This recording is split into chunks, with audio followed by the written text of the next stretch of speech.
الحمد لله نحمده ونستعينه ونستغفره ونؤمن به ونتوكل عليه ونعوذ بالله من شرور أنفسنا ومن سيئات أعمالنا من يهده الله فلا مضل له ومن يضلل فلا هادي له ونشهد أن لا إله إلا الله وحده لا شريك له ونشهد أن محمدا عبده ورسوله صلى الله تعالى عليه وعلى آله وأصحابه وبارك وسلم تسليما كثيرا كثيرا أما بعد فأعوذ بالله من الشيطان الرجيم بسم الله الرحمن الرحيم ومن يعمل سوءا أو يظلم نفسه ثم يستغفر الله يجد الله غفورا رحيما وقال تعالى يا أيها الذين آمنوا توبوا إلى الله توبة نصوحا.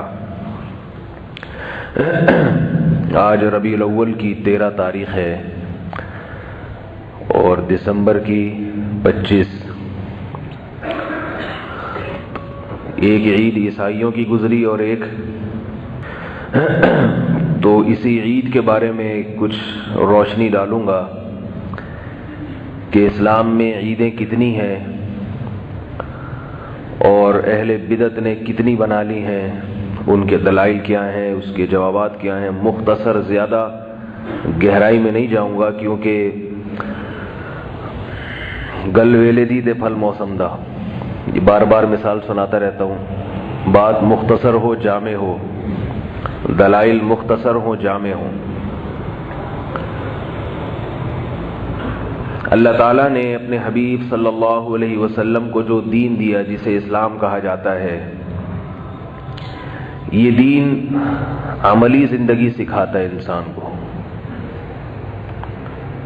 رسول اللہ صلی اللہ علیہ وسلم سے ایک مرتبہ پوچھا گیا کہ دین کیا ہے؟ آپ نے فرمایا الدین هو النصیحہ، دین بھلائی کا نام ہے، خیر خواہی کا نام ہے. پوچھا کس کے لیے؟ فرمایا اللہ کے لیے، اس کے رسول کے لیے اور عام مسلمانوں کے لیے. یعنی اللہ کے بھی حقوق ادا ہوں، اس کے رسول کے بھی حقوق ادا ہوں اور عام مسلمانوں کی بھی حقوق ادا ہوں. اور اگر کبھی کوئی حق تلفی ہو جائے تو اللہ نے پھر توبہ کا دروازہ رکھا ہے. اللہ کے حقوق کیا ہے؟ اللہ تعالیٰ نے جو چیزیں ہم پہ فرض کی ہیں ہم ان کو پورا کریں. 5 نمازیں فرض کی ہیں، 5 وقت نماز ادا کریں. رمضان کے روزے فرض کیے، روزے رکھیں. رسول صلی اللہ علیہ وسلم کا حق کیا ہے؟ آپ صلی اللہ علیہ وسلم کا حق یہ ہے آپ صلی اللہ علیہ وسلم پر درود شریف پڑھا جائے. یا ایھا الذین آمنوا صلوا علیہ وسلموا تسلیما. صلاۃ بھی پڑھو اور سلام بھی. صلاۃ اور سلام میں فرق یہ ہے کہ سلام کہتے ہیں سلامتی کو، یعنی ہر قسم کے عیب سے، عذاب سے سلامتی، مصیبتوں سے سلامتی. اور درود کا مطلب ہے خصوصی رحمت، عام رحمت سے بھی بڑے درجے کی رحمت. تو ہمیں حکم ہے کہ یہ نبی کے لیے دعا پڑھا کرو، دعا مانگا کرو. اس میں حکمت یہ ہے کہ جب تم نبی کے لیے اللہ سے دعا مانگو گے تو تمہارا یہ عقیدہ درست ہو جائے گا کہ نبی بھی اللہ کی رحمت کے محتاج ہے. اور نبی سے مانگنے کا حرام ہونا یہ تمہارے دماغوں میں، دماغ میں اچھی طرح یہ بات پیوست ہو جائے گی، اتر جائے گی کہ جب نبی کے لیے بھی اللہ سے مانگا جاتا ہے تو اپنے لیے نبی سے کہاں ہم مانگ سکتے ہیں. سمجھ رہے ہیں بات کو؟ درود شریف دعا ہے جو کس سے کی جاتی ہے؟ اللہ سے. کس کے لیے کی جاتی ہے؟ نبی کے لیے کی جاتی ہے. اور آپ صلی اللہ علیہ وسلم کی یہ خواہش تھی کہ میری امت میرے لیے اللہ سے دعا مانگا کرے، رحمت کی دعا مانگا کرے. تبھی آپ نے فرمایا جس شخص نے میرے لیے اللہ سے رحمت کی دعا مانگی اللہ اس پر 10 رحمتیں نازل کرے گا. تو یہ نبی نے کیوں فرمایا؟ تاکہ لوگ اللہ سے دعا مانگیں میرے لیے، کیونکہ آپ صلی اللہ علیہ وسلم سمجھتے تھے کہ میں اللہ کی رحمت کا محتاج ہوں. تو درود شریف پڑھنے سے توحید کا عقیدہ اور مضبوط ہو جاتا ہے، اور مضبوط. تو اللہ کے رسول سے خیر خواہی ہے آپ صلی اللہ علیہ وسلم کے لیے درود پڑھا جائے. اللہ کے رسول کی خیر خواہی ہے کہ آپ صلی اللہ علیہ وسلم کی تعلیمات پر عمل کیا جائے. اللہ کے رسول سے خیر خواہی ہے کہ آپ کی تعریف میں مبالغہ نہ کیا جائے۔ مبالغے کا مطلب ایسی تعریف کہ اللہ اس کے رسول میں فرق ہی ختم ہو جائے، یہ غلو ہے۔ ایک صحابی آئے نبی صلی اللہ علیہ وسلم کے سامنے، بہت زیادہ تعریف کی آپ صلی اللہ علیہ وسلم کی۔ آپ صلی اللہ علیہ وسلم غضبناک ہوئے اور فرمایا کہ مجھے یوں کہا کرو عبداللہ و رسولہ، میں اللہ کا بندہ ہوں اور اس کا رسول ہوں۔ البتہ نبی صلی اللہ علیہ وسلم کی وہ تعریفیں جو قرآن مجید نے کی ہیں، جس کے آپ اہل ہیں، وہ تعریفیں ضرور کرنی چاہیے، لیکن آج کل کے جلسوں میں، نعتوں میں ان تعریفوں کو ہائی لائٹ نہیں کیا جاتا۔ وہ صفات جو واقعتاً قرآن و سنت سے ثابت ہیں اور ان میں ہمارے لیے سبق بھی ہے۔ خیر یہ ایک الگ موضوع ہے۔ تو اللہ اس کے رسول سے خیر خواہی کا مطلب، اور تیسری چیز آپ صلی اللہ علیہ وسلم نے فرمایا کہ وہ کیا ہے؟ عام مسلمانوں سے خیر خواہی۔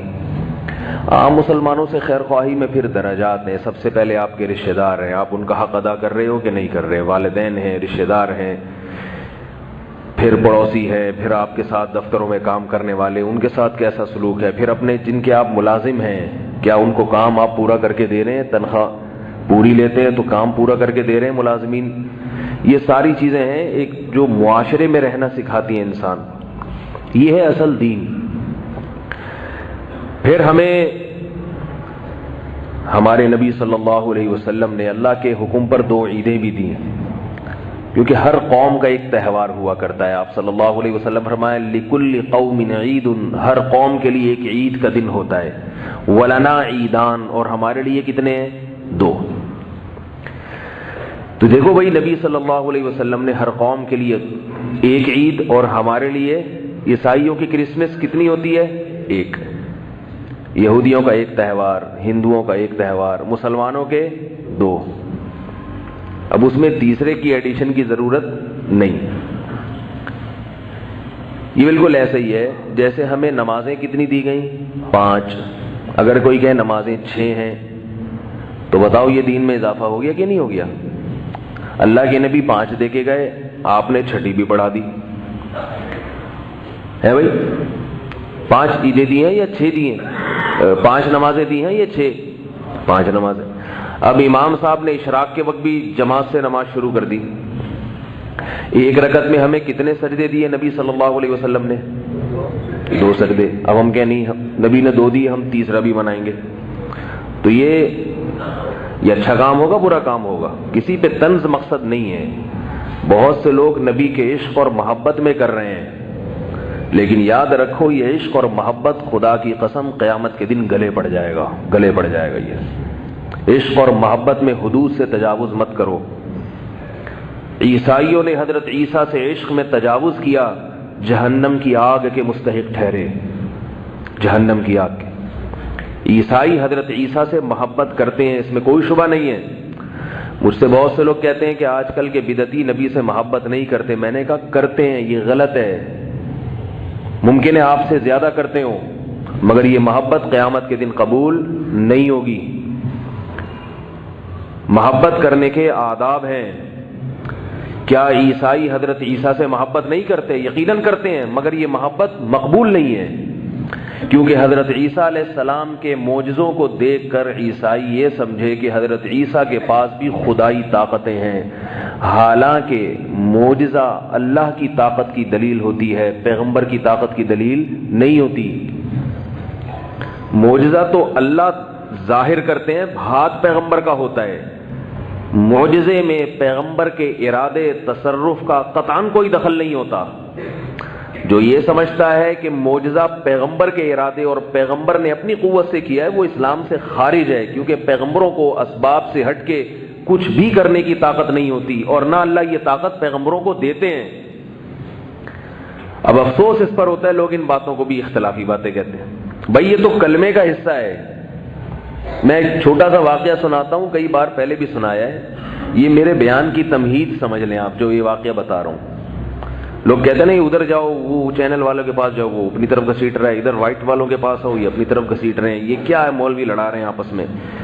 میرے بھائی مولوی لوگ لڑا رہے ہیں بعض لڑا رہے ہوتے ہیں اور بعض اس لڑائی میں بچاؤ کا کام کر رہے ہوتے ہیں. بعض دفعہ بچاؤ کرنے والے کو بھی پھڈے باز کہہ دیا جاتا ہے. حضرت مفتی شفیع صاحب رحمہ اللہ تعالی سے کسی نے کہا کہ یہ مولوی لوگ اپنے آپ کو دین کا ٹھیکیدار کیوں سمجھتے ہیں؟ دین کا ٹھیکیدار کیوں سمجھتے ہیں کہ ہم سے پوچھو، ہم جو کہہ رہے ہیں وہ صحیح ہے.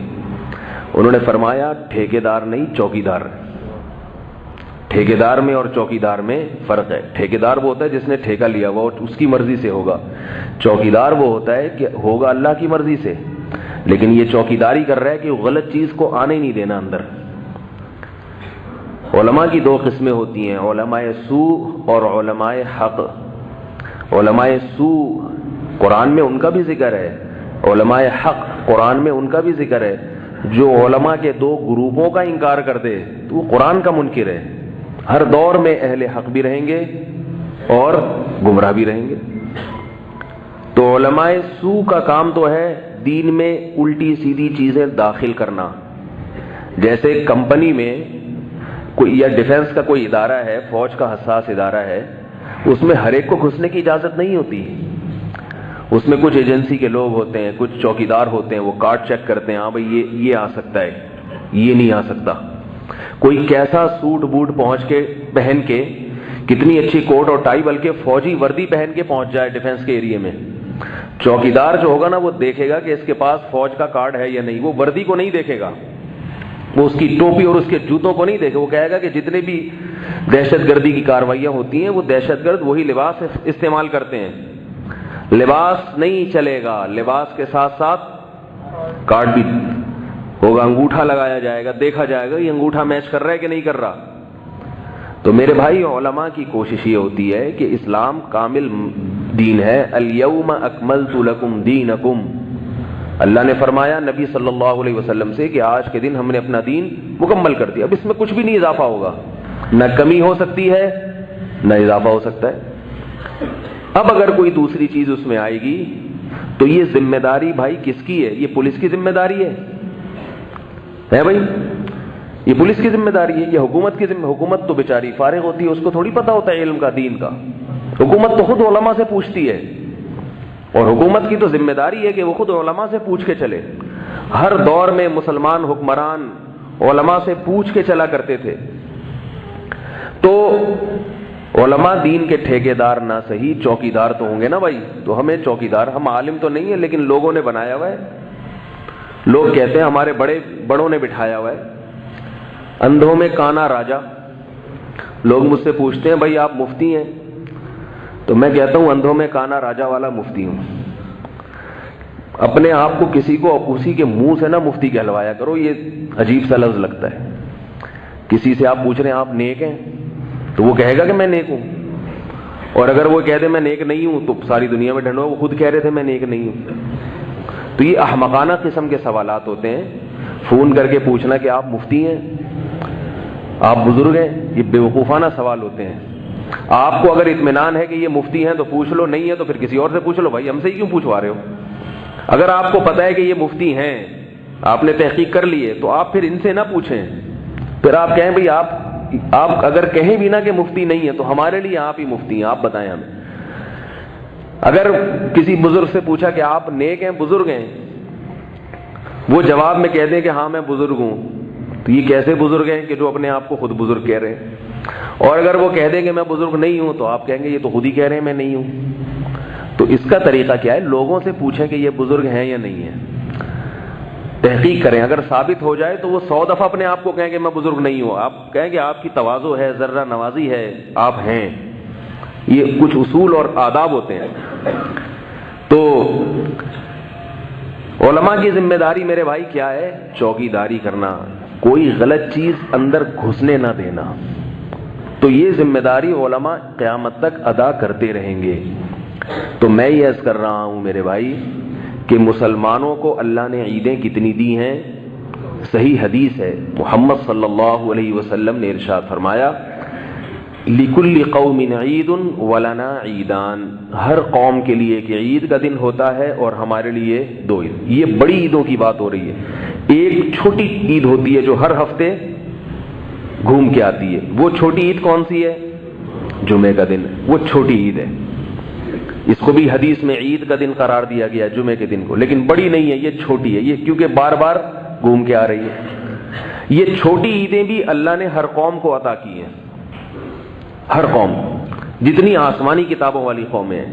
سب سے پہلے قوم تھی یہودی، اسے جو چھوٹی عید ملی وہ کون سی بتاؤ بھائی؟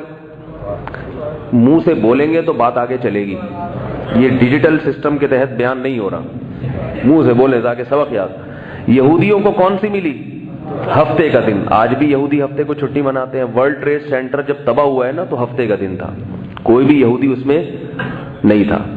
اس سے بھی بعض لوگ کہتے ہیں کہ کچھ چکر ہے، ہفتے کا دن کیوں رکھا گیا؟ اور یہودیوں کے بعد کون سی قوم آئی؟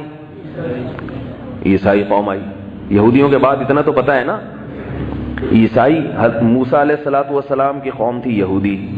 پھر اللہ نے آپ صلی اللہ علیہ وسلم سے تقریباً 700 سال پہلے بھیجا حضرت عیسیٰ علیہ الصلوۃ والسلام۔ حضرت عیسیٰ علیہ الصلوۃ والسلام کے ماننے والے عیسائی کہلاتے ہیں۔ ہفتے کے بعد کون سا دن آتا ہے؟ اتوار۔ تو عیسائیوں کو کون سا دن ملا؟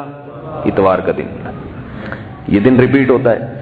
اس کے بعد ہم آئے تو ہمارا کون سا ہونا چاہیے تھا بھائی اس ترتیب کے لحاظ سے؟ ہے بھائی پیر کا دن۔ لیکن پیر کا دن محمد صلی اللہ علیہ وسلم کا یوم ولادت ہے۔ آئی بات سمجھ میں؟ تو یوم ولادت کا تقاضا بھی تھا کہ ہمیں پیر کا دن ملتا، اور اس ترتیب کا تقاضا بھی تھا کہ ہمیں پیر کا دن ملتا۔ اس کے باوجود اللہ نے ترتیب الٹ دی، ریورس گیئر ہو گیا بالکل۔ پیر کے بجائے ہم کہاں چلے گئے؟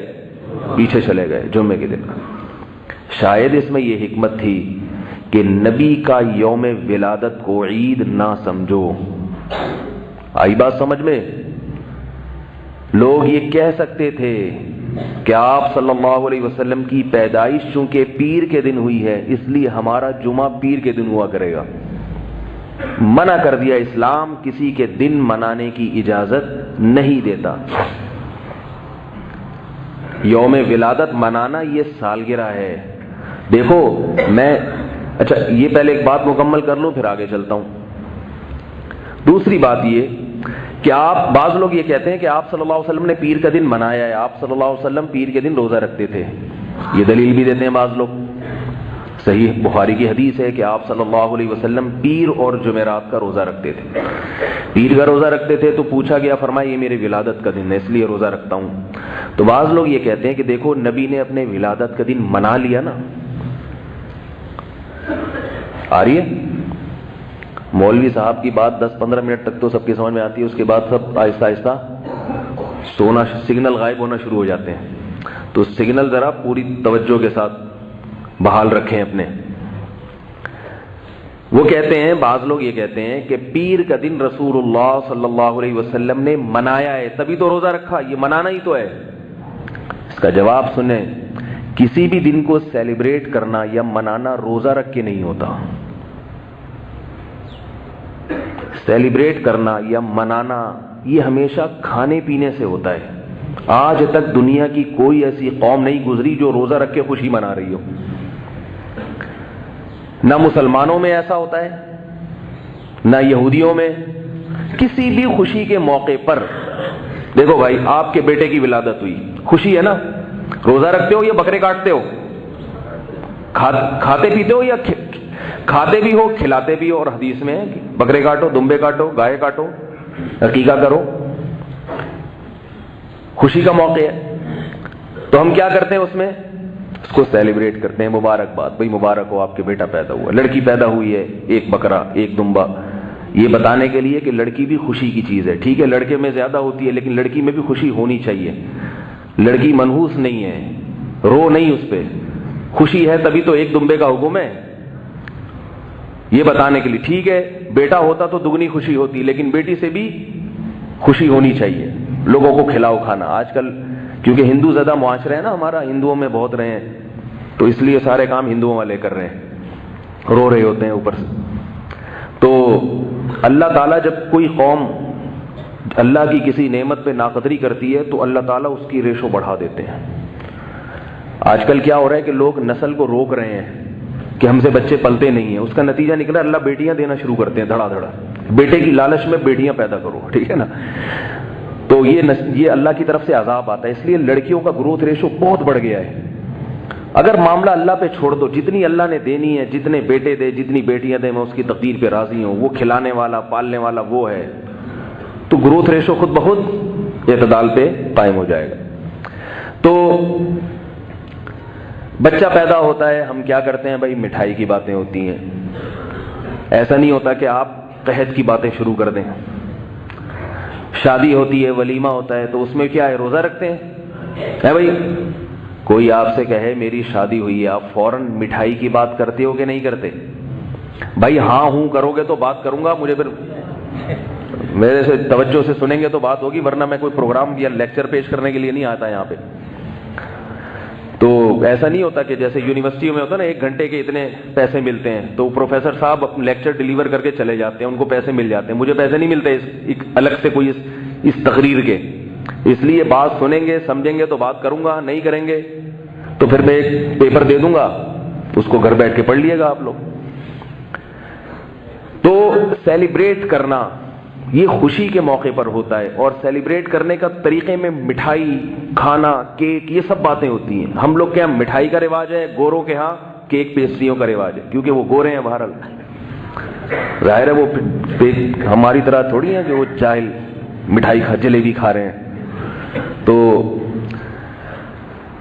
جلیبی انگریز کی سمجھ میں آج تک آئی نہیں ہے، اس لیے نہیں کھاتا وہ. ایک انگریز جلیبی کی دکان پہ کھڑا تھا، جلیبی اٹھا کے گھور کے دیکھ رہا ہے اس کو. کسی نے جلیبی والے نے پوچھا کیا دیکھ رہا ہے بھائی؟ لینا ہے؟ لے کہہ رہا ہے میں یہ دیکھ رہا ہوں اس کے یہ پائپ ہے گھوما ہوا، دونوں طرف سے یہ پائپ کا منہ بند ہے، اس میں شیرہ گھسایا کہاں سے ہے؟ اس پائپ کا منہ دونوں طرف سے بند ہے، اس کے اندر شیرہ گھسایا کہاں سے؟ اس نے کہا کھانا ہے کھا. یہ ہم لوگ یہ ریسرچ نہیں کرتے، ہم کھاتے ہیں بس. تو ان کی عادت ہے نا ہر چیز میں تحقیق کرنے کی.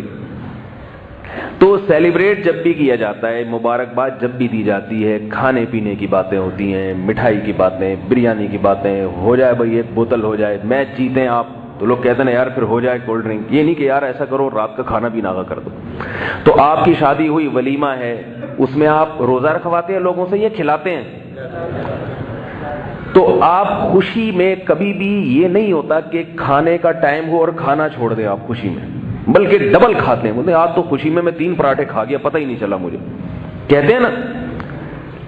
تو عجیب بات ہے رسول اللہ صلی اللہ علیہ وسلم. اچھا عید کے دن دیکھو، عید میں اسلام میں جو عیدیں ہیں، عید الفطر، عید الاضحیٰ، اس میں روزہ رکھنا حرام قرار دے دیا. حرام. شیطان روزہ رکھتا ہے. کیوں؟ اس لیے کہ اگر آپ اس دن روزہ رکھیں گے تو سیلیبریٹ نہیں کر سکتے اس کو، پھر وہ عید نہیں رہے گی، وہ خوشی منانا کا عنصر ختم ہو جائے گا، اس میں منا نہیں سکتے پھر آپ اس کو.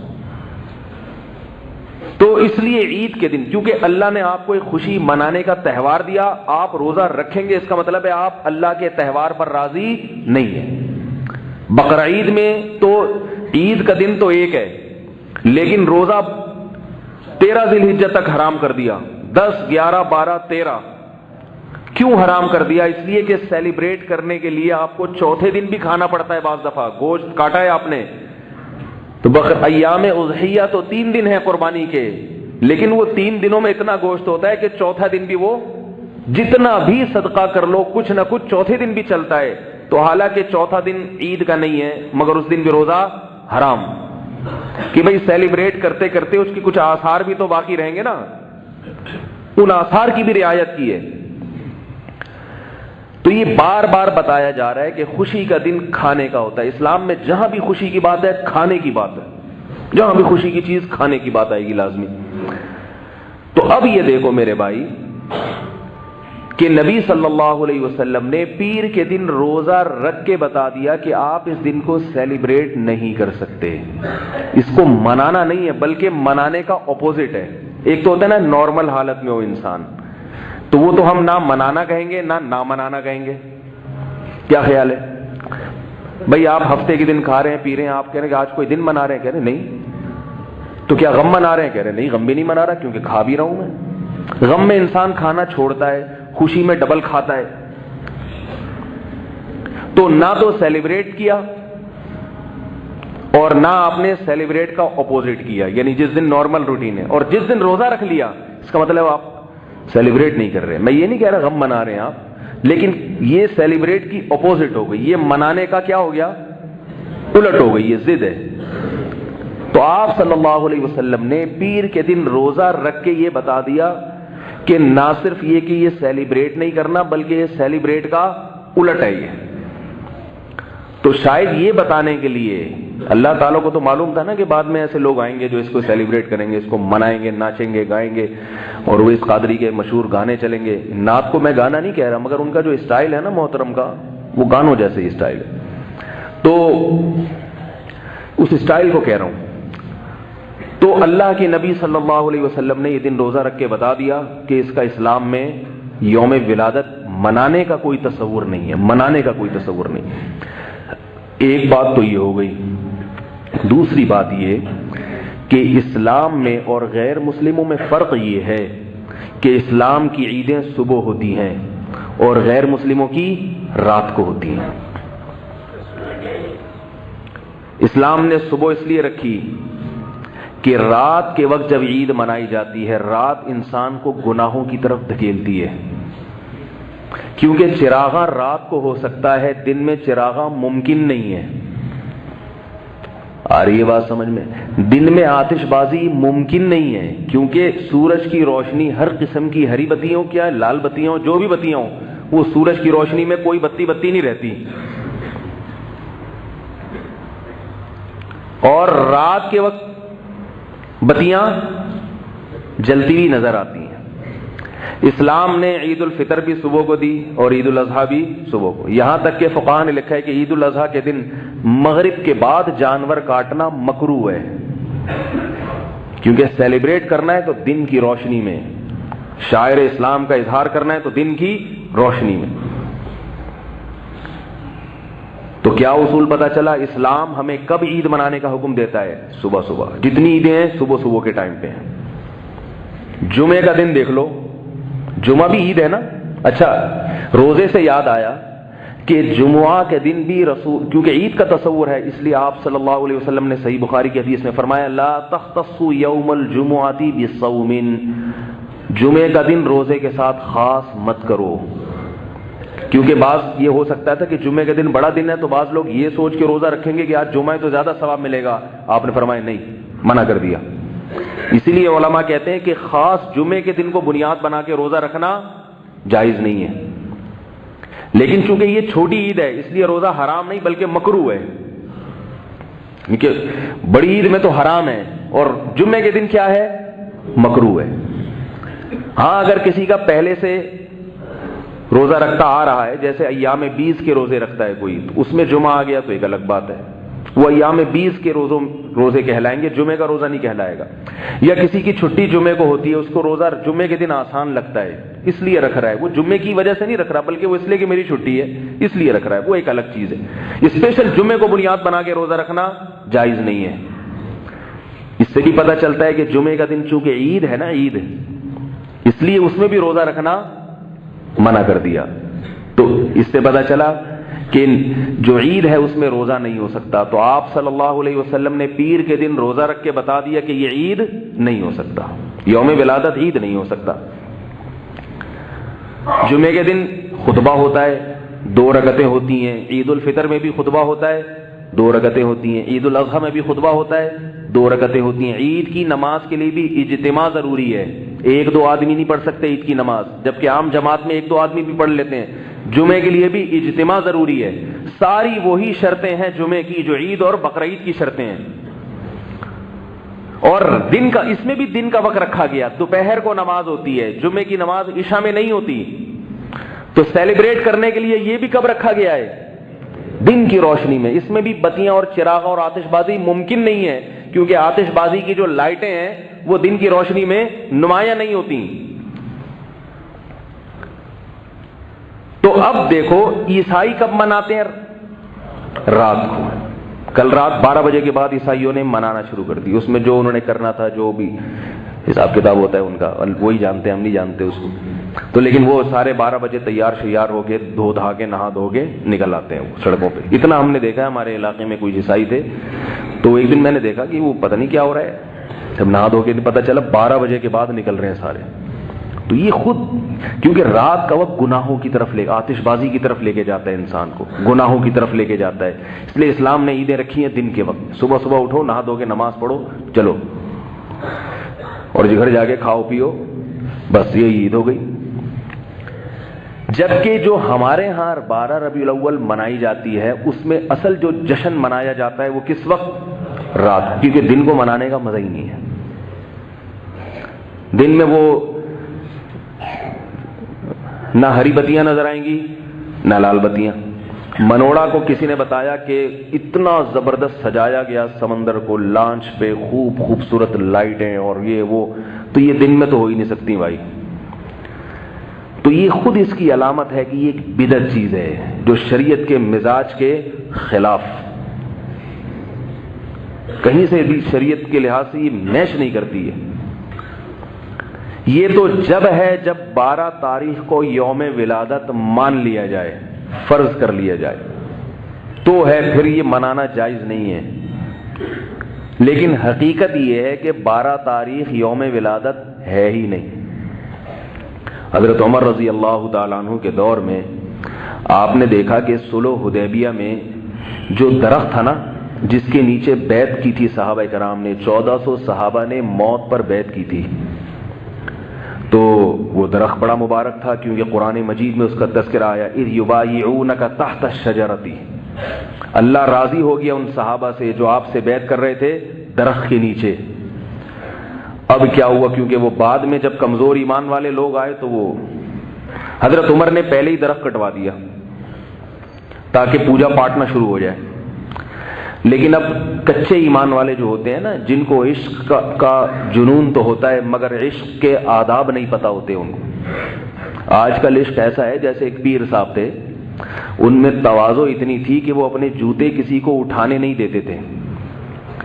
پٹھان بھائی ناراض نہ ہو، کیونکہ یہ ہمارے حضرت سنایا کرتے تھے اور یہ بتاتے تھے کہ ان کے پٹھان مرید نے ایسا کیا. تو وہ جب تک میں ان بزرگوں نے جن کا بتایا نا تو وہ نام نہیں لوں گا تو وہ مزہ نہیں آئے گا پھر.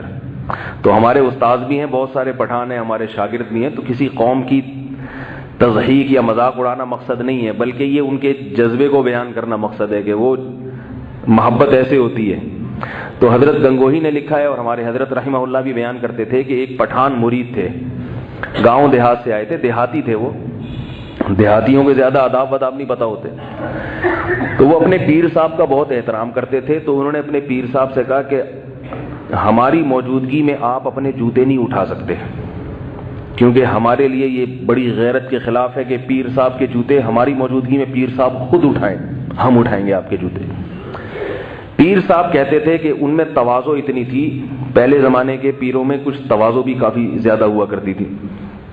اور جن میں یاد رکھو جو اپنے جوتے اٹھواتے ہیں اس کا یہ مطلب نہیں کہ ان میں تواضع نہیں ہے، بعض میں تربیت کا عنصر غالب ہوتا ہے. لیکن جو اپنے جوتے اٹھوا کے خوش ہوتے ہیں نا تو وہ متکبر ہے، اس سے تعلق چھوڑ دو. آئی بات سمجھ میں؟ جوتے اٹھوا کے خوش ہونا یہ انسان میں حب جاہ کی دلیل ہے. تو اب وہ کیا ہے کہ انہوں نے جوتے نہیں اٹھانے دیے اس کو. انہوں نے کہا نہیں خو ہم اٹھائے گا. پیر صاحب نے آگے بڑھ کے جلدی سے اپنے جوتے خود ہی اٹھا لیے. جیسے ہی اٹھائے ہیں پٹھان بھائی جو مرید ہیں پیر صاحب کا ہاتھ پکڑ کے مروڑا اور ان کی کلائی اتر گئی اور جوتے ہاتھ سے لیے. بولا جب تک ہمارے جیسا مرید زندہ ہے پیر صاحب آپ اپنے چپل خود نہیں اٹھا سکتے. ابے اللہ کے بندے تو نے ان کا ادب تو کیا مگر ان کا بازو تو دیکھ، بازو توڑ دیا تو نے. عشق مصطفیٰ میں اتنا آگے چلے جانا کہ مصطفیٰ صلی اللہ علیہ وسلم ہی کو ناراض کر دینا، شریعت کی حدود اور اس کے ضابطوں کی دھجیاں اڑا دینا، یہ کہاں سے محبت ہے؟ یہ کون سی محبت ہے بھائی؟ تو جمعے کے دن بھی روزہ رکھنے کو منع کیا، یہ بتانے کے لیے کہ عید ہے. راتوں کو عیدیں نہیں منائی جاتی ہیں اسلام میں. اسلام کی عیدیں کب ہوتی ہیں؟ دن میں ہوتی ہے۔ اور آخری بات یہ کہ 12 تاریخ رسول اللہ صلی اللہ علیہ وسلم کا یوم ولادت ہے ہی نہیں۔ لوگ مجھ سے پوچھتے ہیں اس کی دلیل کیا ہے کہ آپ یہ کہتے ہیں 12 تاریخ یوم ولادت نہیں ہے۔ بھائی دلیل اس سے پوچھی جاتی ہے جو دعویٰ کرتا ہے، جو کہہ رہے ہیں کہ 12 تاریخ ہے ان سے دلیل پوچھو کہ اس کی دلیل کیا ہے۔ آج یہی نہیں پتا ہوتا کہ دلیل، ایک آدمی آپ کے پاس آیا، ایک آدمی میرے پاس آئے اور کہنے لگے کہ آپ نے مولوی صاحب مجھ سے 1 لاکھ روپے لیے ہیں، واپس کریں۔ میں کہوں بھائی میں نے نہیں لیے، وہ کہے دلیل کیا ہے کہ آپ نے نہیں لیے ہے بھائی؟ وہ کہے اس کی کیا دلیل ہے کہ آپ نے نہیں لیے؟ اب میں دلیل تلاش کر رہا ہوں۔ میں 4 آدمیوں کو لے آیا کہ یہ 4 آدمی کہہ رہے ہیں میں نے آپ سے نہیں لیے، تو وہ کہہ رہے جس وقت لیے تھے اس وقت یہ 4 موجود ہی نہیں تھے۔ پھر میں دوسرے 4 لے کر آیا، میں چوتھے 4 لے کر، ساری زندگی دلیل سے میں یہ ثابت نہیں کر سکتا۔ دلیل کا اصول یہ کہ جو دعویٰ کرے گا اس سے پوچھی جائے گی دلیل۔ ایک آدمی میرے پاس آ کے کہتا ہے کہ آپ نے 4 لاکھ روپے لیے ہیں، میں کہتا ہوں نہیں لیے، وہ کہہ رہے لیے ہیں، میں کہتا ہوں بھائی نہیں لیے، وہ کہتا ہے لیے، میں کہتا ہوں بتاؤ پھر کیا دلیل ہے، کون گواہ ہے تمہارے پاس؟ میں تو اقرار نہیں کر رہا، جب میں اقرار نہیں کر رہا تو پھر گواہ لے کر آؤ، اب میرا مطالبہ درست ہوگا۔ حدیث میں آتا ہے البینۃ علی المدعی والیمین علی من انکر، جو شخص دعویٰ کرتا ہے دلیل اس کے ذمے ہوتی ہے۔ بہت سے لوگ ہم سے پوچھتے ہیں کہ یہ جو قضائے عمری ہے اس کی دلیل کیا ہے؟ کہتے ہیں نا بھائی 20 سال نماز نہیں پڑھی تو اب قضائے عمری پڑھنا ضروری ہے۔ علماء کہتے ہیں نا، چاروں مذاہب کے علماء کہتے ہیں، حنفی بھی، مالکی بھی، شافعی بھی، حنبلی بھی، سارے 1400 سال میں جتنے بڑے بڑے فقہاء ہیں سب یہی کہتے ہیں کہ حتیٰ کہ علامہ ابن تیمیہ رحمۃ اللہ علیہ وہ بھی یہی کہتے ہیں کہ آپ کے ذمے بہت ساری نمازیں قضا ہو گئیں تو وہ پڑھے بغیر معاف نہیں ہوں گی۔ اب لوگ ہمیں پوچھتے ہیں کہ فلانے پروفیسر صاحب نے بیان کیا ہے، فلانے صاحب نے، انہوں نے کہا ہے کہ قضا عمری کا اسلام میں کوئی تصور نہیں ہے۔ ہم کہتے ہیں تصور ہے، تو وہ کہتے ہیں اپنے مفتی صاحب سے پوچھو کہ اس کی کیا دلیل ہے، 20 سال کی نمازیں اگر ہو جائیں تو وہ بھی پڑھنا ضروری ہے۔ یہ بھی احمقانہ سوال ہے۔ بھائی آپ دعویٰ کر رہے ہو کہ نماز پڑھے بغیر ذمے سے ساقط ہو جاتی ہے، تو آپ نے دعویٰ کیا ہے، آپ کوئی حدیث پیش کرو کہ نمازیں جب زیادہ ہو جاتی ہیں تو بغیر پڑھے معاف ہو جاتی ہیں، آپ کے ذمے دلیل پیش کرنا۔ یہ الٹی کہانی چل رہی ہے۔ اس لیے میں یہ کہتا ہوں کہ اس دور میں تفقہ اور بصیرت نہیں ہے، علم ہے، علم کچھ حدیثیں پڑھ لیتے ہیں لیکن وہ دماغ میں جو گہرائی ہوتی ہے، عمق ہوتا ہے حدیث کو سمجھنا، وہ نہیں ہے۔ اسی لیے ہم کہتے ہیں بھائی ان لوگوں کو چھوڑو، ان مجتہدین کے پیچھے چلو، ائمہ اربعہ کے پیچھے چلو جن کو اللہ نے اجتہادی صلاحیتیں دی تھی، ان کے پیچھے چلو۔ حدیث ان کے پاس بھی ہے، ان کے پاس بھی ہے۔ ان کی رائے اور ان کی رائے میں جب اختلاف ہوگا تو یہ نہیں ہے کہ ان کے پاس حدیث اور وہ رائے، بلکہ حدیث کا ایک مطلب یہ بتاتے ہیں اور ایک مطلب وہ بتاتے ہیں۔ یہ جو مطلب بتاتے ہیں وہ غلط ہے، وہ جو مطلب بتاتے تھے وہ صحیح ہے۔ تو یہ 2 رائے کا اختلاف ہے، اس لیے اس میں مجتہدین کی رائے کو ترجیح دینی چاہیے۔ تو خیر، جو یہ کہتے ہیں نا کہ 12 ربیع الاول رسول اللہ صلی اللہ علیہ وسلم کا یوم ولادت نہیں ہے، اس کی کیا دلیل ہے؟ تو ان سے آپ یہ پوچھا کریں کہ جو یہ کہتے ہیں کہ یہ یوم ولادت ہے ان سے دلیل پوچھی جائے گی۔ ایک بھی صحیح حدیث پیش کر کے دکھا دیں جس میں آتا ہو کہ نبی کی وفات کب ہوئی ہے، 12 تاریخ کو ہوئی ہے۔ ایک بھی حدیث نہیں ہے۔ اتنا بڑا دعویٰ کر دیا، بات ختم ہو گئی، اب دکھائیں۔ اب یہ نہیں ہے، یہ دلیل نہیں ہوتی کہ فلانے نے فلاں کتاب میں یہ لکھا ہے کہ 12 تاریخ ہے، فلانے نے فلانے کتاب میں لکھا ہے کہ 12 تاریخ۔ تو کتاب میں لکھنے میں کتنا ٹائم لگتا ہے بھائی؟ ایک صاحب سے میں نے کہا کہ یہ جو نماز جنازہ کے بعد تم اجتماعی دعا مانگتے ہو یہ درست نہیں ہے، اس کو چھوڑ دو۔ وہ مجھے کہنے لگے اس کی کیا دلیل ہے کہ نماز جنازہ کے بعد اجتماعی دعا نہیں ہے؟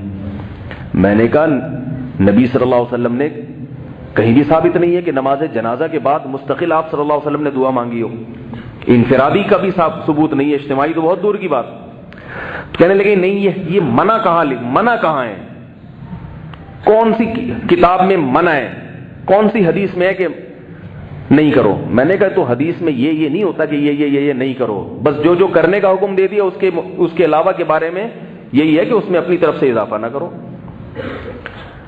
ایک چھوٹی سی بات کر کے آگے چلتا ہوں۔ دیکھو آج کل ایک مسجدوں میں ایک نیا حساب شروع ہو گیا ہے۔ امام صاحب کیا کرتے ہیں کہ جنازہ کا اعلان کر دیا کہ نماز کے بعد جنازہ ہوگا، پھر اس جنازے سے پہلے دعا مانگنا شروع کر دیتے ہیں. یہ بھی بہت مسجدوں میں شروع ہو گیا حساب کتاب.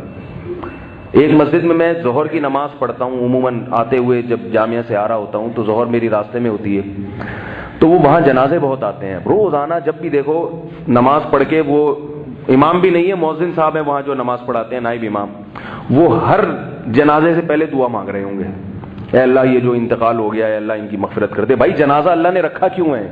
اس لیے تو رکھا ہے کہ ان کے لیے کھڑے ہو کر اس مخصوص طریقے سے دعا مانگو. اس میں تاخیر ہو رہی ہے، اور وہ کیا ہے کہ یہاں ان کا اپنا پروگرام چل رہا ہے.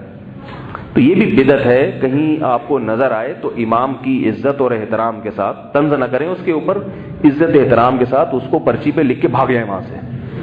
یہ بتا رہا ہوں، بھاگ جائیں وہاں سے. کیونکہ امام، اللہ نہ کرے، میں نے اپنے بعض لوگوں سے سنا ہے کہ اگر وہ پتہ چل گیا نا کہ آپ ہیں، کیونکہ بعض تو ہوتے ہیں متواضع، وہ تو کہتے ہیں چلو اس نے ہماری غلطی پر مطلع کیا، لیکن بعضوں کی طبیعت میں، کیونکہ ہر طرح کی دنیا میں لوگ پائے جاتے ہیں، شرارت ہوتی ہے. پھر وہ آپ کو جمعے کی نماز میں نہیں معاف کرے گا. آپ کہیں بھی نظر آ گئے نا، پورا بیان آپ کے اوپر ہو جائے گا کہ آج کل لوگ آتے ہیں پرچی پکڑا کے بھاگ جاتے ہیں. ایسا بھی ہوتا ہے. پھر امام کی اور عظمت دل میں خراب ہوتی ہے، اسی کے پیچھے نماز ہی پڑھتے ہیں، پھر اسی کی دل میں برائی آئے تو یہ نماز بھی خراب ہوتی ہے اس سے انسان کی. تو اس لیے ہمارے حضرت مفتی رشید احمد صاحب رحمہ اللہ فرماتے تھے کہ امام کو کسی غلطی پر متنبع کرنا ہو، پہلے تو علماء سے پوچھ لو کہ یہ غلطی ہے بھی یا نہیں ہے، ایسا نہ ہو آپ ہی غلطی پر ہو. تو کہیں آپ دیکھیں کہ امام صاحب فرض نماز کے بعد جنازے کے لیے دعائیں کروا رہے ہیں، اللہ ان کی مغفرت کر دے، ایسی ایسی دعائیں پورے نام لے لے کے. میں ایک مسجد میں نماز پڑھ رہا تھا، اپنی جماعت نکل گئی میری، وہ تھوڑا گرین شیڈ تھا ان میں، تو حیدرآباد کی بات ہے، تو میرے ساتھ میرا شاگرد بھی تھا. ہماری نماز نکل گئی، سفر میں تھے ہم نے، جب نماز پڑھ رہے تھے تو ہمیں امام صاحب کی دعا کی آواز آ رہی، اے اللہ ستار بھائی کی مغفرت کر دے، انہوں نے اتنے پنکھے لگائے ہیں مسجد میں، اے اللہ غفار بھائی نے یہ اے سی انہوں نے لگوایا، ان کی مغفرت کر دے. جو جس نے جہاں جہاں لگوایا سب کو ہائی لائٹ کیا جا رہا ہے. ہمارے لیے نماز میں ہنسی روکنا مشکل ہو گیا تھا. یار یہ کیا، یہ کوئی پروگرام چل رہا ہے، یہ دعا ہو رہی ہے، یہ سیاست ہے، یہ دعاؤں میں بھی سیاستیں چل رہی ہیں. تو اب کیا ہے کہ جنازہ تگڑا آ گیا، تگڑا جنازہ نا، جنازے کی بھی دو قسمیں ہوتی ہیں. ایک غریب غربا کا، چلو اے اللہ مغفرت کر دے، چلو بیٹا صحیح کافی ہے ہو جائے گی. ایک ہے ذرا کوئی سیٹھ صاحب کا جنازہ ہے، ذرا تگڑا قسم کا جنازہ. پھر وہ جنازہ تو اللہ نے تو سب کا ایک ہی جیسا رکھا ہے نا. اللہ نے جو مغفرت کی دعا، اللہم اغفر لحینا ومیتنا وشاہدینا، وہ تو سب کا، اور بھی حدیث میں دعائیں ہیں، وہ تو سب کی ایک ہی جیسی ہیں. اس میں یہ نہیں دیکھا جاتا یہ 20ویں گریڈ کا آفیسر ہے یا کوئی چپڑاسی ہے، موچی ہے، سب ایکویلٹی، سب برابر نظام رکھا اللہ نے. اب اگر امام صاحب جنازہ پڑھائیں گے جو چندہ دیا کرتے تھے تو ان کا بھی شریعت میں ان کا بھی ویسا ہی ہے جو چندہ نہ دینے والے کا ہے، کوئی فرق نہیں. تو اب امام صاحب کیا کرتے ہیں کہ تھوڑا سا اپنی طرف سے تڑکا لگاتے ہیں تاکہ اس کے لواحقین کو پتہ چلے کہ ہم نے بھی دینا ہے، یہ سلسلہ ہمارا ختم نہیں ہونا چاہیے، ورنہ ہمارا بھی جو ہے نا وہ ہول سیل کے حساب سے ہو جائے گا جنازہ. تو وہ ریٹیل پرائس پہ جنازہ پڑھوانے کے لیے پھر امام صاحب نماز کے بعد پھر لمبی لمبی دعا مانگتے. جنازہ رکھا ہوا ہے، اسلام کہہ رہا ہے، شریعت کہہ رہی ہے کہ جنازے میں تاخیر مت کرو. نبی نے فرمایا حضرت علی سے 3 چیزوں میں تاخیر مت کرو. ان 3 چیزوں میں ایک کیا ہے؟ جنازہ. یہاں تک کہ صحابہ کرام کی جب میت ہوتی تھی، انتقال ہوتا تھا، بعض دفعہ نبی کو اطلاع دینے سے پہلے دفنا دیا کرتے تھے، کیونکہ رات کو انتقال ہوا، آپ صلی اللہ علیہ وسلم کو جگائیں گے تو نیند خراب ہونے کا اندیشہ ہے، فجر تک انتظار کریں گے تو جنازے میں تاخیر ہوگی، اس لیے رات ہی کو دفنا دیا. حالانکہ محمد صلی اللہ علیہ وسلم کسی پہ جنازہ پڑھے کتنی بڑی خیر و برکت ہے، لیکن صحابہ جانتے تھے کہ تاخیر، یہ تھے سنتوں، اصل سنت پہ حرص اس کو کہتے ہیں. تو اب کیا ہے کہ وہ امام صاحب کا پروگرام چلتا ہے نماز کے بعد، یا اللہ ان کی مغفرت کر دے، یا اللہ وہ جنازہ پڑھا ہوا ہے، وہ کہہ رہا ہے بھائی یہ مغفرت کے لیے اللہ نے جو طریقہ بیان کیا ہے جنازے کی دعا وہ پڑھو نا. تو جیسے نماز جنازہ کے بعد دعا جائز نہیں ہے، بدعت ہے، اسی طرح نماز جنازہ سے پہلے بھی ناجائز ہے. تو کہیں کسی مسجد میں دیکھیں، کیونکہ لوگ کہتے ہیں کہ آپ خود کیوں نہیں بتا دیتے، یاد رکھو ہر آدمی اپنی فیلڈ کو اچھا صحیح طرح سمجھتا ہے. مولوی صاحب جب ایک دوسرے مولوی صاحب کو اس طرح کی باتیں شروع کر دیں تو پھر تھوڑا سا دلوں میں کچھ خطرہ ہوتا ہے. تو اس لیے اس کا بہترین طریقہ یہ ہے، پرچی لکھیں اور ایسی جگہ ڈال کے غائب ہو جائیں وہاں سے. رائٹنگ سے بھی نہ پکڑے جائیں تو اس سے فائدہ ہوگا کہ وہ دیکھیں گے بھائی ذرا میں اس کی تحقیق کر لوں کیا واقعی ایسا ہے یا نہیں. ہر انسان سے خطا ہو سکتی ہے, میں کسی کی توہین نہیں کر رہا, مجھ سے بھی غلطیاں ہوتی ہیں بعض دفعہ, لوگ مجھے بتاتے ہیں, میں دیکھتا ہوں ہاں بھائی اگر یہ واقعی غلطی ہے تو میں اس سے رجوع کرتا ہوں, نہیں ہوتی تو بتا دیتا ہوں بھائی آپ کو غلط فہمی ہوئی ہے. تو کوئی بھی دنیا میں ایسا نہیں ہے جو ہے وہ دودھ کا دھلا ہوا ہو, اس سے کوئی خطا ہی نہ ہو سکتی ہو. تو کسی امام میں یہ غلطی دیکھیں تو طنز نہ کریں. ہمارے ہاں ہوتا یہ ہے کہ جب کوئی چیز سیکھتے ہیں تو جا کے پھر طنز شروع کر دیتے ہیں, وہ یہ کر رہے ہیں, وہ فلانے نے کہا تھا یہ بدعت ہے لہٰذا مولوی بدعتی ہیں. تو چھوٹی چھوٹی باتوں پہ بدعتی ہونے کا فتویٰ نہ لگایا کریں, بس سمجھا دیا کریں, اور ایک دفعہ سمجھا دیں اس کے بعد دوبارہ نہ چھیڑیں. ہمارے ذمے بات پہنچانا ہے, منوانا نہیں ہے. فتنہ وہاں کھڑا ہوتا ہے جہاں منوانے کے لیے مسلط ہو جاتے ہیں. امام مان نہیں رہا, پھر آپ منوا رہے ہیں, پھر جھگڑے, پھر کمیٹیوں میں فسادات, پھر مسجدوں میں 2 دھڑے. وہ اتنا برا کام نہیں تھا, لیکن یہ دھڑے بندیاں اس سے زیادہ برا کام ہو گیا. تو آپ نے بات پہنچا دی, آپ کا فرض ادا ہو گیا. منوانا آپ کا کام نہیں ہے, منوانا پولیس کا کام ہے. پولیس کیوں ہے, وہ بھائی جب کوئی نہیں مان رہا ہو تو ڈنڈے کے زور سے سمجھائے گی, وہ آپ نہیں منوا سکتے. اور اگر پولیس نہیں منوا رہی تو آپ پولیس بننے کی کوشش نہ کریں. سمجھ رہے ہیں بات کو؟ تو میں یہ عرض کر رہا تھا, کہاں سے بات چل رہی تھی بھائی؟ نہیں 12 ربیع الاول رسول اللہ صلی اللہ علیہ وسلم کی تاریخ پیدائش نہیں ہے. اگر کوئی کہتا ہے تو کوئی ایک حدیث پیش کرے, صحیح حدیث ہو. یہ نہ ہو کہ فلانے نے لکھا ہے تو فلانے نے لکھا ہے تو ڈمکانے نے لکھا ہے. تو وہ میں جنازے کی بات کر رہا تھا نا, جنازے کے بعد دعا کے بارے میں بار بار کہہ رہے تھے کہ کسی نے لکھا ہے کہ ناجائز ہے. میں نے کہا ہاں. تو کہنے لگے کس نے؟ میں نے کہا میں نے لکھا ہے. ابھی تھوڑی دیر پہلے میں گھر میں لکھ کے آ رہا ہوں, چھپ بھی جائے گا انشاءاللہ, تو بس وہ لکھا ہوا ہو جائے گا. تو لکھا ہوا تھوڑی دلیل ہوتا ہے, کوئی بھی کچھ بھی اٹھا کے لکھ لے. دلیل تو یہ ہوتی ہے کہ قرآن و سنت سے ائمہ مجتہدین جو قرآن و سنت ہی کی تشریح کرنے والے ہیں ان سے کیا ثابت ہے.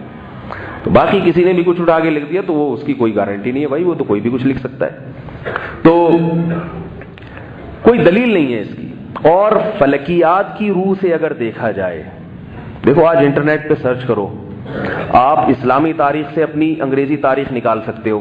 کیا خیال ہے بھائی؟ دن بھی نکال سکتے ہو, تاریخ بھی نکال سکتے ہو. بہت زیادہ فرق آتا ہے تو ایک دن کا فرق آ سکتا ہے, اس سے زیادہ فرق نہیں آتا. جب آپ انٹرنیٹ پہ پرانی تاریخ ڈالیں گے نا انگریزی, گوگل پہ آج تجربہ کر کے دیکھیں اور دیکھیں کہ یہ تاریخ کے لحاظ سے میرا اسلامی تاریخ اور میرا دن کیا بنتا ہے, تو آپ کو بتا دے گا آپ کا دن یہ بنتا ہے اور آپ کی اسلامی تاریخ, اور وہ بتا دے گا کہ بھائی یہ ایک دن کا فرق اس میں ہو سکتا ہے.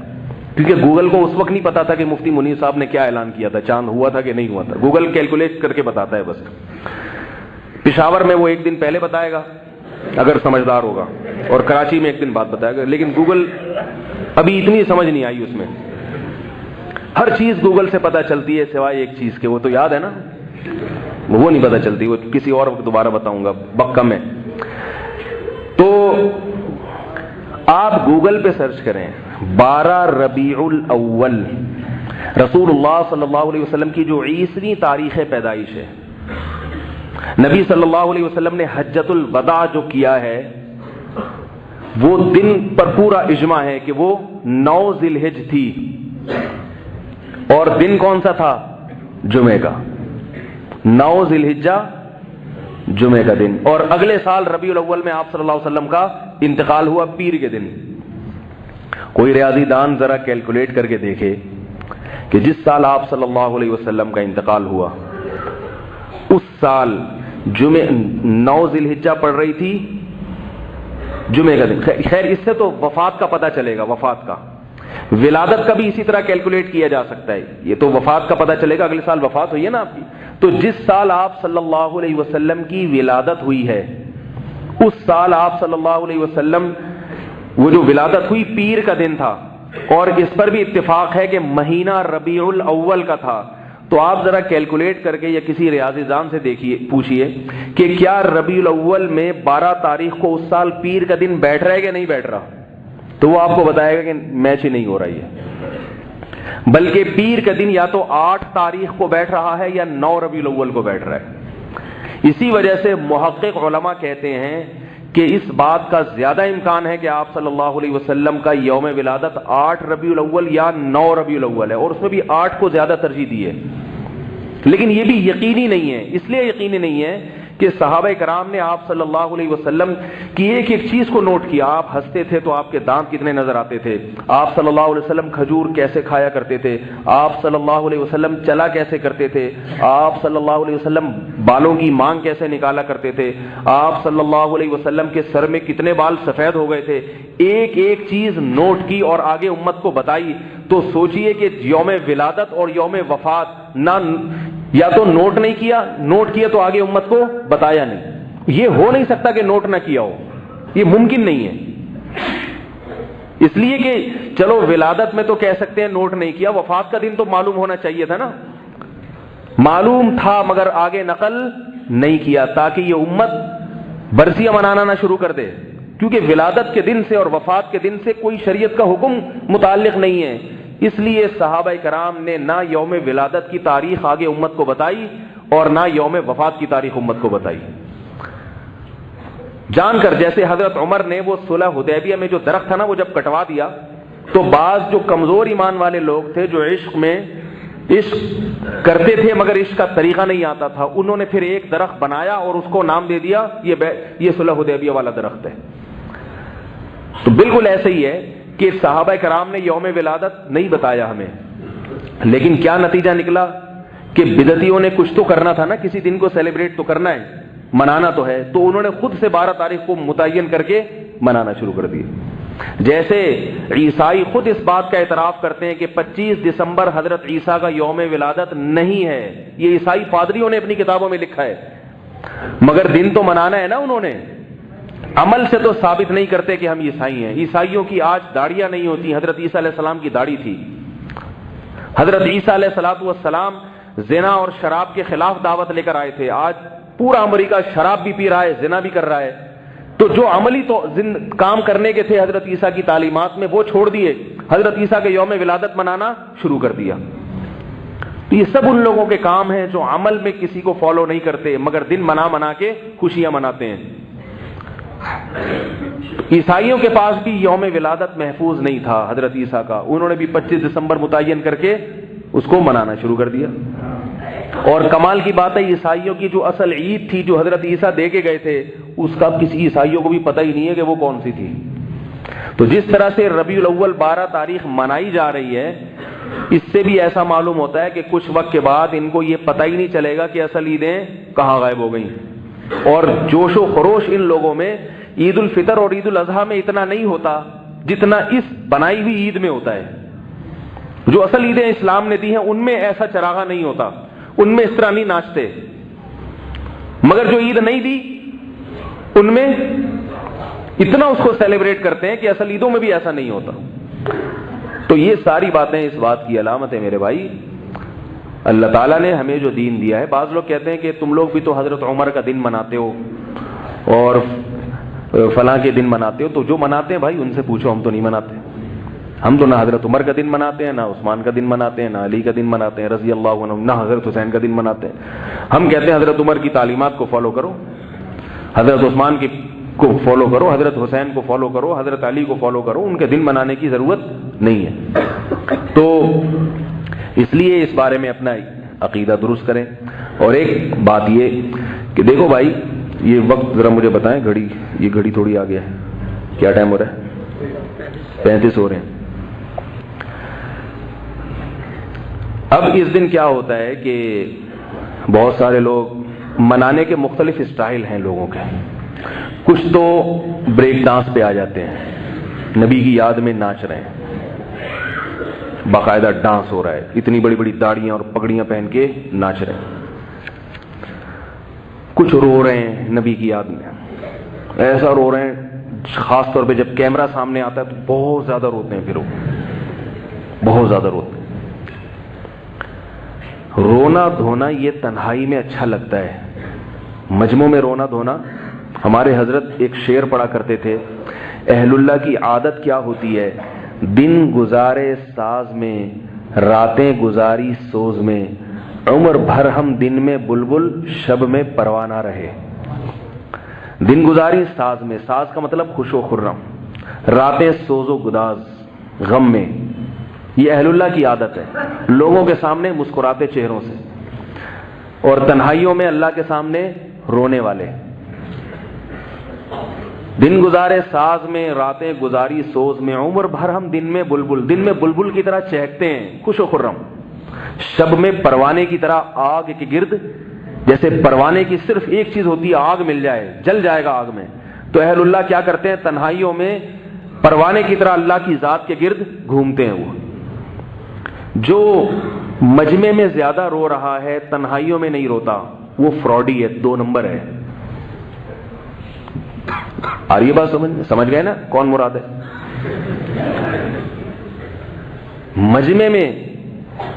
اور یاد رکھو جو تنہائی میں ذکر نہیں کرتا، مجمع میں بیٹھ بیٹھ کے چیختا رہتا ہے ذکر اللہ، وہ بھی بدعتی ہے. حضرت عبداللہ ابن عباس رضی اللہ تعالی عنہ نے آخری عمر میں کچھ لوگوں کو مسجد میں زور سے ذکر کرتے ہوئے سنا. جتھا بنا کے بیٹھے ہوئے تھے، ذکر کر رہے تھے، ہوا لگے ہوئے تھے. حضرت عبداللہ بن عباس نابینا ہو گئے تھے. فرمائے کس کی آوازیں آ رہی ہیں؟ کہا ذکر کر رہے ہیں کچھ لوگ. خادم سے کہا پتھر اٹھا کے دو، اٹھا کے مارا ان کو. بولا ابھی رسول اللہ صلی اللہ علیہ وسلم کا انتقال ہوا ہے اور انہوں نے یہ بدعتیں شروع کر دی، ہم نے نبی کے وقت میں یہ بدعت نہیں دیکھی. اسپیکر آن کر کے ذکر ہو رہے ہیں. بھئی اللہ کو یاد کر رہے ہو، یہ پبلک کو پریشان کر رہے ہو. اللہ کو یاد کرو، تنہائی میں بیٹھ کے اللہ کا ذکر کرو. مسجد کے کونے میں بیٹھ جاؤ، جتنا مرضی ذکر کرنا ہے کرو، کس نے منع کیا؟ آج بعض مسجدوں میں کیا ہوتا ہے کہ وہ خاص طور پہ رمضان کی آخری راتوں میں وہ سارے جتھے بنا کے پورے محلے والے بیٹھے تھے، ہو ہا ذکر ہو رہے ہیں. کیا ہے یہ کون سا طریقہ ہے ذکر کا؟ بھائی کوئی غیر مسلم یہ منظر دیکھ کے اسلام قبول کرے گا؟ دیکھو نماز کو دیکھ کے بہت سے غیر مسلموں نے اسلام قبول کیا، اتنی خوبصورت عبادت ہے. روزے کو دیکھ کے بہت سے غیر مسلموں نے اسلام قبول کیا، مگر یہ اس طرح مسٹنڈوں کی طرح بیٹھا ہوگا نا، ہو ہا کر رہا ہوگا، وہ کہے گا یہ بھی کچھ ہمارے یہاں کچھ ہوتے ہیں دیوانے، یہ بھی وہی ہیں. جو سنت طریقہ ہے اور جو صوفیہ کرام بعض دفعہ ضربیں بتاتے ہیں کہ اللہ ہو کی ضربیں لگائی جائیں، وہ ضربیں بذات خود مقصود نہیں ہوتی. وہ کیا ہوتا ہے، اللہ کا نام دل میں بٹھانے کے لیے ایک مشق کرائی جاتی ہے، اس کو سنت نہیں سمجھا جاتا. تو جب وہ قرار نصیب ہوتا ہے تو وہ چھڑوا دیتے ہیں. اس میں بھی یہ ضروری ہے کہ اگر وہ پبلک کو اکٹھا کر کے باقاعدہ اعلان کر کے مجلس ہوگی تو وہ بھی بدعت بن جائے گی، ایک صاحب میرے پاس آئے رمضان میں کہ میں اپنی مسجد میں خانقاہ کھول رہا ہوں. میں نے کہا جی ماشاءاللہ آپ کو خلافت ملی، ہاں فلاں سے کے لیے اچھی بات. میں نے کہا کیا کریں گے؟ کہہ رہے میں اس طرح لوگوں کو جمع کر کے ذکر کرواؤں گا. میں نے کہا رہنے دو بھائی، آپ کو اللہ کا واسطہ. ہوا کا لوگوں کو بڑا شوق ہے، پوری پبلک اکٹھی ہو جائے گی. دکانداری نہ چلاؤ، لوگوں کی اصلاح کرو بھائی. خیر وہ واقعی نیک آدمی تھے تو میرے مشورے پر انہوں نے عمل کیا. تو پوچھنے آ گئے نا پہلے کہ احتیاطاً میں کوئی ایسا کام نہ کروں جو شریعت کے خلاف چل جائے. اس لیے میرے بھائی اللہ کے نبی حضرت عبداللہ ابن عباس رضی اللہ تعالی عنہ نے لوگوں کو ذکر نہیں کرنے دیا. اب کوئی یہ کہے کہ دیکھو لوگوں کو ذکر سے روک رہے ہیں، یہ ذکر سے نہیں روک رہے، اس طریقے سے ذکر سے روک رہے ہیں. میں نے ایک بیان میں کہا کہ جو عاملوں کے پاس جا کے ذکر کرتے ہیں نا، وہ دماغی توازن خراب ہو جاتا ہے ان کا تھوڑے دنوں میں. تو میرے خلاف کمنٹس آئے فیس بک پہ کہ یہ لوگوں کو ذکر سے روک رہا ہے، اور یہ اس نے دعویٰ کیا کہ ذکر کرنے سے انسان پاگل ہو جاتا ہے. حالانکہ قرآن میں تو جگہ جگہ ذکر کرنے کا حکم ہے، قرآن میں جگہ جگہ ذکر کرنے کا حکم ہے، مگر قرآن میں یہ کہیں نہیں کہا کہ جب یہ جو ہم ذکر کا حکم دے رہے ہیں اس کے لیے فلاں پیر صاحب کے پاس جاؤ اور ان کی مجلس میں بیٹھ کے یوں سر ہلاؤ اور جتھے بنا کے کرو. یہ کہاں لکھا ہے قرآن میں؟ اور فلاں کے مشورے پہ کرو، یہ کہاں لکھا ہے قرآن میں بھائی؟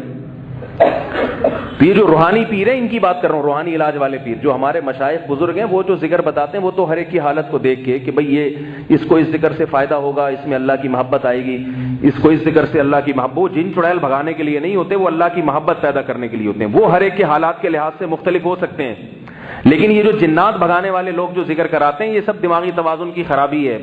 اور یاد رکھو کسی کے قبضے میں جن نہیں ہوتا، یہ فلسفہ ہی غلط ہے. جنات کو قبضے میں کرنا ممکن نہیں ہے، جنات نے ان عاملوں کو قبضے میں کیا ہوا ہوتا ہے. یہ بات قرآن سے ثابت ہے، یہ میرا موضوع نہیں ہے، میں پھر کسی اور وقت بتاؤں گا انشاءاللہ اس پر. یہ جو لوگ کہتے ہیں نا انہوں نے جنات 10,000 جنات قابو میں، یہ جھوٹ بول رہا ہے، بکواس کر رہا ہے، الو بنا رہا ہے آپ کو. ایک جن بھی اس نے قابو میں نہیں کیا ہوا. اور یہ جو لوگوں کو کہتا ہے نا تم نام بتاؤ, اپنی ماں کا نام بتاؤ, پھر یوں استخارے لڑاتا ہے, پھر کہتا ہے وہ فلاں پہ یہ, کسی کے باپ کو بھی پتہ نہیں چلتا کہ کسی کی ماں کا نام سے اور باپ کے نام سے کہ کس پر کتنے جنات ہیں. ڈاکٹر آپ کی بیماری بتا سکتا ہے آپ کے نام اور آپ کے ابا کے نام سے؟ یہ بڑے بے غیرت ہوتے ہیں, بے شرم ہوتے ہیں, انہوں نے پہلے سے اس مریض سے تعلقات ہوتے ہیں, ان کو پتا ہوتا ہے وہ کیا کر رہا ہے, تو وہ آپ کو بیوقوف بنا دیتے ہیں اس کے بارے میں. کسی کو نہیں پتا چلتا کہ کس کی اماں کا نام کیا ہے. میرے پاس لوگ بھیجتے ہیں میری امی کا نام, میرے چاچے کا نام, میرے ماں. میں نے کہا پتہ نہیں کیوں اپنے چاچے پورے خاندان کا نام کہہ رہے آپ بتا دیں ہم پہ کس نے کیا کیا ہے. بھائی تو اپنے چاچے کا نام مجھے کیوں بتا رہا ہے, ماموں کا نام مجھے کیوں بتا رہا ہے؟ کہہ رہے آپ بتا دیں. میں نے کہا کوئی بھی نہیں بتا سکتا کس نے کیا کیا ہوا ہے. تو یہ جھوٹ ہے, لوگوں کو الو بنانے کی باتیں ہیں. بھائی اپنے آپ کو بچاؤ ان بے وقوفوں سے. یہ اپنی بیوی کے بارے میں نہیں بتا سکتے کہ وہ اس وقت کہاں ہیں. ان کی بیویاں گھروں سے بھاگتی ہیں, ان کو تھوڑی پتا ہوتا ہے. جن کی بیویاں بھاگی ہوئی ہیں وہ ان کے پاس جا رہے ہیں کہ میری بیوی کہاں بھاگ کے گئی ہے, ذرا کچھ نکالو. یہ نہیں پوچھتے کہ تیری جو بھاگی ہوئی ہے وہ پکڑائی میں آئی ہے اب تک. بعض دفعہ ان کی باتیں سچ نکل جاتی ہیں, اس سے لوگ دھوکے میں آتے ہیں. یاد رکھو جو عامل کہے نا تمہاری بیوی فلاں جگہ ہے, سمجھ لو کہ یہ اس نے عمل سے نہیں بتایا, اس کے تمہاری بیوی سے تعلقات ہیں, اس کو پتا ہے کہ وہ وہاں بیٹھی ہوئی ہے وہ, یا کسی ایسی عورت سے تعلقات ہیں جو آپ کی بیوی پہ نظر رکھی ہوئی ہے, اس نے پہلے اس کو انفارم کر دیا کہ وہ بھاگنے والی ہے, لہذا جب یہ بندہ آئے گا تو اس کو بتا دینا. جب تم سچ بتاؤ گے یہ تم پر اور اعتماد کر کے تمہارے ہاتھ پاؤں چومنا شروع کر دے گا. سب فراڈ ہے. اور بار بار بتا دوں, یہ روحانی والے چاہے دیوبندی ہوں, چاہے بریلوی ہوں, چاہے اہل حدیث ہوں, چاہے کسی بڑے بزرگ کے خلیفہ ہوں, یہ سارے فراڈی ہیں, سارے فراڈی ہیں. اس لیے مجھے یہ نہ کہا کرو کہ وہ فلاں ادارے کے مفتی ہیں, وہ فلاں ادارے میں بزرگ ہیں, آپ ان کو کہہ رہے ہو سب ایک جیسے ہیں. روحانی علاج کے نام پہ جتنے رسالے نکل رہے ہیں سب ٹوپی ڈرامہ ہے, کوئی حقیقت نہیں ہے ان کی. اور یاد رکھو بڑے بڑے مفتی ہیں جو لوگوں کو الو بنا رہے ہیں, وہ مفتی ہیں نہیں, نام کے ساتھ مفتی لگا لیا انہوں کے. مفتی کے پاس اتنا ٹائم کہاں ہوتا ہے. میرے پاس کل ایک صاحب آئے کہ سروائیکل پین ہے اور یوں بہت دنوں سے, تو ہمارے قریب میں ایک عامل صاحب ہیں, آج کل وہ مفتی بھی ہیں, وہ بہت دم درود کر رہے ہیں. انہوں نے میرا بنیان سونگ کے بتایا کہ آپ پر کسی نے کچھ کیا ہوا ہے. میں نے کہا کسی کے پجامے اور بنیان سے جنات کا کوئی تعلق؟ بولو بھائی, کسی کے پجامے سے اور بنیان سے نہیں پتا چلتا کہ کس پر کیا جن ہے. یہ جھوٹ بکواس کر رہا ہے. کہہ رہے نہیں آپ اتنے بڑے بزرگ کو ایسا. میں نے کہا وہ بزرگ نہیں ہے, الو کا پٹھا ہے, اور کتنی گالیاں دلواؤ گے مجھ سے بھائی, جھوٹ بول رہا ہے. کیا کروں, افسوس اس پر ہوتا ہے کہ بیڑا غرق کر دیا انہوں لوگوں کا, اور میرے بیان سن کے پھر جا رہا ہوتا ہے اس کے پاس. کہہ رہے نہیں میں نے 6 آدمیوں کو دکھایا, سب نے کہا ہے, سب نے جھوٹ بولا ہے, کوئی کچھ نہیں. اگر ہے جن تو آیت الکرسی پڑھو, خود پڑھ لو, امام صاحب سے پڑھوا کے دم کروا لو کسی بھی, وہی فائدہ ہوگا. ان کے پاس کچھ بھی نہیں ہے. بعض یہ کہتے ہیں کہ قرآن سے ہم علاج کر رہے ہیں, وہ بھی جھوٹ بولتے ہیں. قرآن کے نام پہ سیڑھیاں چل رہی ہیں, وہ بھی جھوٹ ہے. قرآن سے وہ جادو کر رہے ہیں حقیقت میں. یاد رکھو جیسے قرآن سے جادو اترتا ہے, قرآن سے جادو چڑھتا بھی ہے. قرآن کی سیڑھی آئی بھی ہے, کیونکہ سادگی نے لوگوں کو بہت الو بنایا ہوا ہے. اور کہتے ہیں تبلیغ کے بہت بڑے کوئی اکابر ہیں, یہ تبلیغ والے یہ کام نہیں کرتے. اور اگر تبلیغ کے کوئی اکابر ہیں تو خدا کی قسم وہ بھی فراڈی ہے, وہ بھی فراڈی ہے. تبلیغ والوں کو اس نے بیوقوف بنا کے وہاں تک پہنچ گیا. وہ کیا ہے, قرآن کی سیڑھیاں تقسیم کی ہوئی ہیں کہ جناب وہ یہ آیتیں اتنی دفعہ سنیں گے تو جن اترے گا. حالانکہ اس سے کیا ہو رہا ہے کہ جب آپ ایک دماغ میں تصور رکھ کے 1-1.5 گھنٹے تک وہ سنتے ہو تو آپ پہ اثرات ہونا شروع ہو جاتے ہیں, الٹیاں ہوتی ہیں. وہ الٹیاں ہونا آپ اس کی علامت ہے کہ آپ پہ جادو چڑھ رہا ہے. وہ بیچارہ مریض سمجھ رہا ہوتا ہے کہ مجھ پہ جادو اتر رہا ہے. تو سب الو بنانے والی باتیں ہیں, کسی کو نہیں مانا کرو. کوئی کرتا ہے نا یہ بنیان دیکھ کے, پجامے دیکھ کے بتا رہے میرے پاس لے کر آؤ, تو بچاؤ اپنے آپ کو ان چیزوں سے. اللہ اس کے رسول صلی اللہ علیہ وسلم کی اطاعت کرو, فرما برداری کرو. نبی صلی اللہ علیہ وسلم پر جب جادو ہوا تھا اللہ نے سورہ فلق سورہ ناس اسی لیے نازل کی تاکہ آپ کی امت کو یہ تحفہ ملے اور کسی فلیتے کے پاس جانے کی ضرورت نہ پڑے تمہیں. یہ آیت الکرسی پڑھو, قل اللہ پڑھو, یہ اپنے اوپر دم کرو, اور کسی کے پاس جانے کی ضرورت نہیں ہے. جب ان چیزوں کو چھوڑو گے اللہ اس کے رسول کی اطاعت کو, تو اللہ تمہیں پھر ان لوگوں میں الجھائے گا. وہ شیطان تمہیں ان چیزوں میں ڈالے گا. پھر بات کو ختم کرتا ہوں. یہ جب عاملوں کا نام آتا ہے تو میرا دماغ پھر, کیونکہ میں اپنے رشتہ داروں کو دیکھ رہا ہوں, وہ جا رہے ہیں, سگے چاچے سگے ماموں جا رہے ہیں. ایک دن میرے سگے رشتہ دار نے کہا, بہت قریبی ہیں, ممکن ہے بیان سنے تو غصہ ہو اس لیے نام نہیں لے رہا ان کا. انہوں نے کہا وہ آپ کے فلانے قریبی بزرگ نے فلاں کی جن کے ذریعے آپریشن کروا کے پتھری نکالی. میں نے کہا نہیں نکالی, جھوٹ بول رہا ہے وہ. جن کے ذریعے کسی کے گردے کی پتھری نکالنا کسی کے باپ میں دم نہیں ہے, خدا کی قسم. آپریشن کرنا جن کے ذریعے, وہ کہہ رہے ہیں جنات تو کر سکتے. میں نے کہا کر سکتے ہیں, اس کے مشورے پہ نہیں کر سکتے. میں نے کہا یہ میرا موبائل پروفائل پر ہے, اس کو بولو جنات کے ذریعے اس کو سائلنٹ پہ کر دے. یہاں پہ میں بیٹھا ہوا ہوں, نہیں کر کے دکھا سکتا. جو جن موبائل کو سائلنٹ پہ نہ کر سکے وہ آپریشن کہاں سے کرے گا؟ ڈاکٹر بننے کے لیے تو بہت بڑا انجینئر ہونا چاہیے. اور یاد رکھو یہ جو واقعات ہوتے ہیں نا, یوں کر دیے, یہ سب شعبدے ہوتے ہیں, نظر کے دھوکے ہوتے ہیں. نظر کا دھوکہ ایک باقاعدہ فن ہے, یہ سیکھا جاتا ہے. دیکھ نہیں رہے یوٹیوب پہ آج کل کیسے میجک شو آ رہے ہیں, جناب اس سے رومال سے کبوتر بنا کے نکال دیتا ہے, تو وہ نظر کا دھوکہ ہوتا ہے. تو ان کے پاس بھی نظر کے مسمرزم ہوتا ہے, نظر کے دھوکے ہوتے ہیں. بعض دفعہ یہ بتا دیتے ہیں آپ کی جیب میں کیا ہے, بعض دفعہ بتا دیتے ہیں, دماغ پڑھ لیتے ہیں بعض دفعہ مسمرزم کر کے, لیکن اس سے کچھ بھی نہیں ہوتا. بتا دیا تو کیا ہے جیب میں, دیکھ کے بتا دو جیب میں کیا ہے. اس سے نہ اس کو کوئی آپ کی بگڑی بنا سکے گا, یہ نہ آپ کا کوئی نقصان پہنچا سکے گا. اور ان لوگوں کا بزرگی سے کوئی تعلق نہیں ہوتا, یہ بزرگ بن کے بیٹھے ہوئے ہوتے ہیں الو بنانے کے لیے لوگوں کو.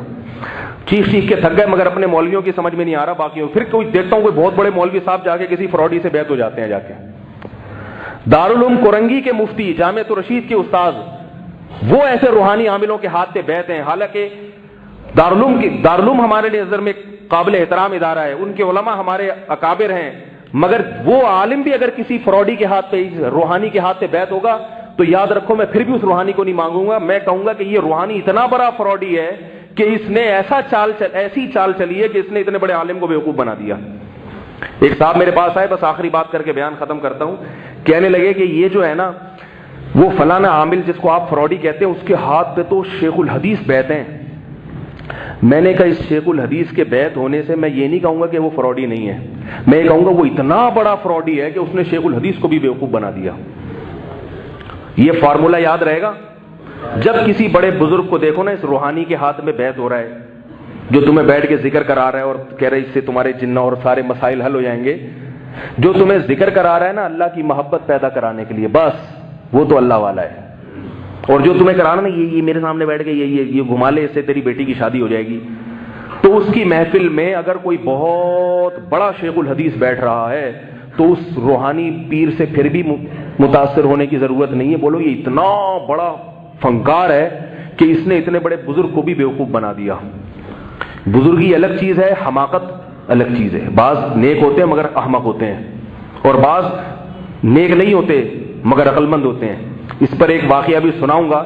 ایک بہت بڑے عامل نے ایک ایسے آدمی کو جو اپنے آپ کو نیک بھی نہیں کہتا, اس کو بیوقوف بنانے کی کوشش کی. اس نے پکڑ لیا اس کو کہ تو الو بنا رہے ہمیں, اور جو بزرگ بیٹھے ہوئے تھے وہ بن گئے. دماغ کی صلاحیت ایک الگ چیز ہے, نیکی ایک الگ چیز ہے. ہر ذہین نیک نہیں ہوتا, اور ہر جو ہے نا بیوقوف, ہر گناہگار بیوقوف نہیں ہوتا. تو عقل ہونی چاہیے ان کم بختوں کو پکڑنے کے لیے. بنیان سونگ رہا ہے, پجامے سونگ رہا ہے تمہارے, بولے تو کیوں سونگ رہا ہے میرا بنیان, شرم نہیں آتی تجھے؟ اللہ تعالیٰ ہدایت عطا فرمائے. پھر انشاءاللہ ایک واقعہ سناؤں گا بیان کے بعد, اللہ عمل کی توفیق عطا فرمائے.